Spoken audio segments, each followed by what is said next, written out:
ദശകം 91 ഭക്തിമഹത്വം. ശ്രീകൃഷ്ണത്വത്പദോപസനമഭയതമം ബദ്ധമിത്യാർത്ഥദൃഷ്ടേः മർത്യസ്യാർത്ഥസ്യ മന്യേ വിപരസ്സരതി ഭയം യേന സർവാത്മനൈവ യത്താവത്ത്വത്പ്രണീതാ നഖ ഭജന വിധീൻ ആസ്തിദോ മോഹമാർഗേ ധാവന്നപ്യാവൃതാക്ഷ സഖലതി ന കുഹചിത് ദേവദേവാഖിലാത്മൻ ഭൂമൻ കായേന വാചാ മുഹുരപി മനസാ ത്വദ്ബല പ്രേരിതാത്മാ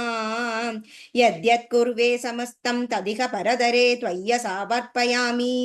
ജാത്യാപീഹ ശ്വപാകസ്ത്വയി നിഹിതമനഃ കർമ്മ വാഗീന്ദ്രയാർത്ഥം പ്രാണോ വിശ്വം പുനീതേ നതു വിമുഖമനാഃ ത്വത്പദാദ്വിപ്രവർയഃ ഭീതിർനാമദ്വിതീയാദ്ഭവതി നനുമന കൽപ്പിതം ച ദ്വിതീയം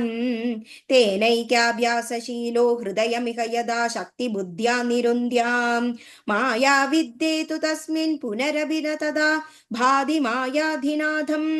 തം ത്വാം ഭക്ത്യാ മഹത്യാ സതതമനുഭജൻ ഈശഭീതിം വിജിഹ്യാം ഭക്തേരുത്പത്തിവൃദ്ധി തവ ചരണജുഷാം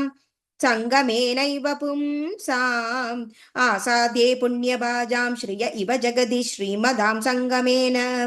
തത്സംഗോ ദേവ ഭൂയാത് മമ ഖലു സതതം തന്മുഖാദുന്മിഷദ്ഭിः ത്വന്മാഹാത്മ്യ പ്രകാരൈ ഭവതി ച സുദൃഢാ ഭക്തിരുദ്ധൂത പാപാ ശ്രേയോ മാർഗേഷു ഭക്താവധിക ബഹുമതിർ ജന്മ കർമാണി ഭൂയോ ഗായൻ ക്ഷേമാണി നാമാന്യഭിതതുഭയതഃ പ്രദ്രുതം പ്രദ്രുതാത്മാ ഉദ്യദ്ദാസ കദാചിത് കുഹചിദഭിജുദൻ ക്വാഭിഗർജൻ പ്രഗായൻ ഉന്മാദീവ പ്രനൃത്യൻ അയി കുരു കരുണാം ലോകബാഹ്യശ്ചരേയം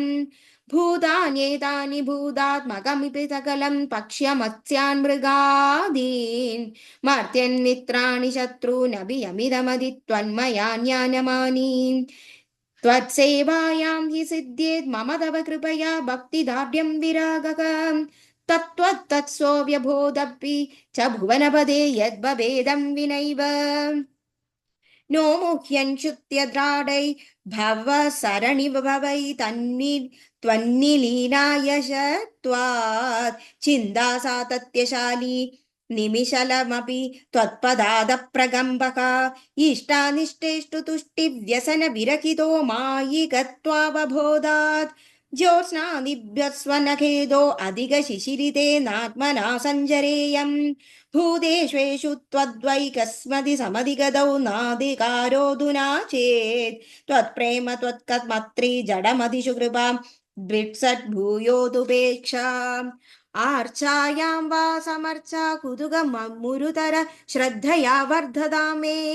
ത്വത്സംസേവി തദാപി ദ്രുതമുപലഭതേ ഭക്തലോകോത്തമത്വം ആവൃത്യ ത്വത്വരൂപം ക്ഷിതിജലമരുദാദ്യാത്മനാ വിക്ഷിപന്തി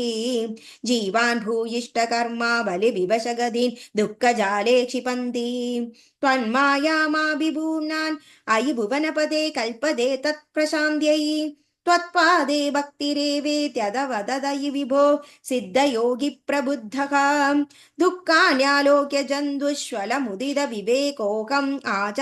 ആചാര്യവർയാത് ലബ്ധ്വാ ത്വദ്രൂപതത്വം ഗുണചരിതഗതാദ്യുദ്ഭവദ്ഭക്തിഭൂമാം മായാമേനാം ത്വരിത പരമസുഖമയേ ത്വത്പദേ മോഹിതാഹേ